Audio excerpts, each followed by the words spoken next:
ইদানিং দেখা যাচ্ছে যে বন্যার্ত বিভিন্ন এলাকায় অমুসলিম, যেখানে হিন্দু, খ্রিস্টান, বৌদ্ধ এবং বৌদ্ধদের মন্দিরে হিন্দুদের মন্দিরেও ত্রাণ বিতরণ করা হচ্ছে। শরীয়তে আসলে এই সমস্ত বিষয়গুলো জায়েজ আছে কিনা? যে বন্যার্ত এলাকায় বিশেষ করে এবছর এই যে ফেনীতে, কুমিল্লায়, নোয়াখালীতে, তারপরে চিটাগাংয়ের বিভিন্ন অঞ্চলে হিন্দুদের মন্দিরেও কিন্তু নিয়ে গেছে আলেম ওলামার ত্রাণ, বিশেষ করে মাদ্রাসার স্টুডেন্টরা নিয়ে গেছে, বৌদ্ধদের মন্দিরে নিয়ে গেছে এবং আসন্না ফাউন্ডেশন থেকে নিয়ে যাওয়া হয়েছে। আমরা তো জানি দানটা হচ্ছে সওয়াবের জন্য, তো অমুসলিমকে দান করলে আল্লাহ তাআলা সওয়াব দিবেন কিনা? এই যে ত্রাণ বা বন্যা, এখানে দুটো বিষয় আপনাদেরকে মাথায় রাখতে হবে। একটা বিষয় হচ্ছে সাধারণ দান, সাধারণ দানটা আপনি যে কাউকে করতে পারেন। আর দুই নম্বর বিষয় হচ্ছে কিছু দান আছে কাকে দিতে হবে এটা আল্লাহ তাআলা বলে দিয়েছেন। যেমন সূরা তাওবার মধ্যে আল্লাহ সুবহানাহু ওয়া তাআলা বলেছেন 60 থেকে 62 নম্বর আয়াতের মধ্যে, ইন্নামাস সাদাকাতু লিল ফুকারা ওয়াল মাসাকিন ওয়াল আমিলিনা আলাইহা ওয়াল মুআল্লাফাতি কুলুবুহুম ওয়া ফির রিকাবি ওয়াল গারিমিন ওয়া ফি সাবিলিল্লাহি ওয়া ইবনিস সাবিল।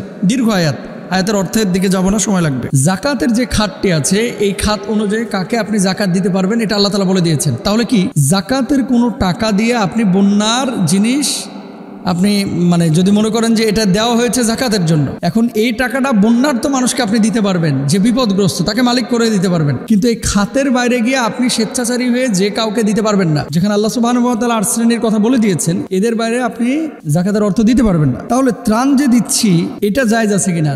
কুরআনুল কারীমের দলিল কি? দলিল লাগবে না? আল্লাহ সুবহানাহু ওয়া তাআলা সূরা মুমতাহিনার 8 নম্বর আয়াতের মধ্যে কি বলছে একটু খেয়াল করেন। লা ইয়ানহাকুমুল্লাহু আনিল লাযীনা লাম ইউকাতিলুকুম ফিদ-দীনি ওয়া লাম ইখরিজুকুম মিন দিয়ারিকুম আন তাবাররুহুম ওয়া তুকসিতু ইলাইহিম ইন্নাল্লাহা ইউহিব্বুল মুকসিতিন।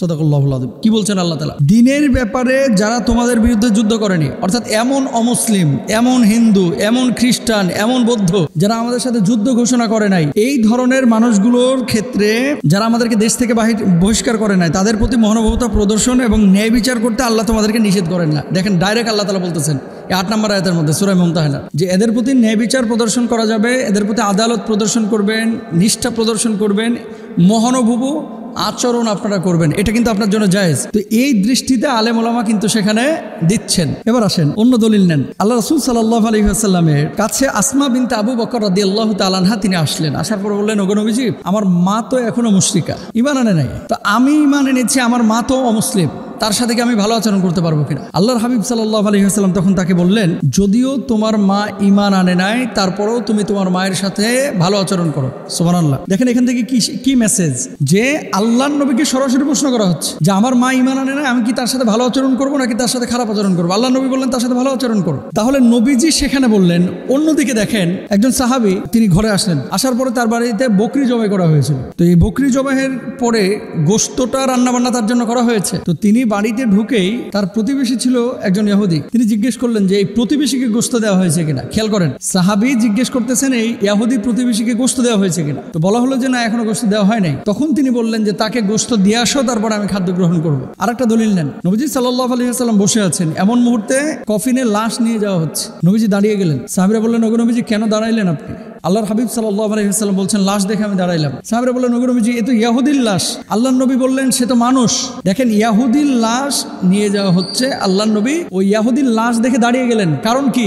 মানুষ হিসেবে তাকে মূল্যায়ন করলেন। তাহলে দেখেন, এতগুলো দলিল, কোরআনের আয়াত পাইলাম, হাদিস পাইলাম, নবীজির আমল পাইলাম, সব জায়গায় কিন্তু অমুসলিমদের সাথে খারাপ আচরণ করতে বলা হয় নাই, বরঞ্চ ভালো আচরণ করতে বলা হয়েছে। এবং ক্ষেত্র বিশেষে ইসলামের সৌন্দর্য তাদের সামনে প্রকাশ করতে হবে। তো ত্রাণ যারা দিচ্ছেন, আপনারা হয়তো বা অনেকেই ভিডিও দেখেছেন, মন্দিরের হিন্দুরা, ঠাকুররা পর্যন্ত এবার খুশি হয়ে গেছে যে অতীতে অনেক বিপদে আমরা পড়েছি, কিন্তু আমার নিজ ধর্মের মানুষগুলো অনেক সময় আমাদের দিকে এগিয়ে আসে নাই। কিন্তু এই আপনাদের মতো লোকগুলো যেভাবে আপনারা এগিয়ে এসেছেন, আপনারা দেখেছেন মন্দিরগুলো মাদ্রাসা ছাত্ররা পাহারা দিচ্ছে অনেক জায়গায়, আবার এই যে ত্রাণ নিয়ে গেছে। এবং এবছর ভারতীয় এই হলুদ সাংবাদিকগুলো প্রচার করেছিল যে মন্দির টন্দিরে হামলা টামলা হচ্ছে। বিচ্ছিন্ন দু একটি ঘটনা ছাড়া আলহামদুলিল্লাহ আমাদের বাংলাদেশে হিন্দুরা, খ্রিস্টানরা, বৌদ্ধরা আমরা একসাথে মিলেমিশে ভালোই আছি। সুতরাং এই সুন্দর বাংলাদেশটাকে আমরা এইভাবেই দেখতে চাই। আল্লাহ তৌফিক দান করুন।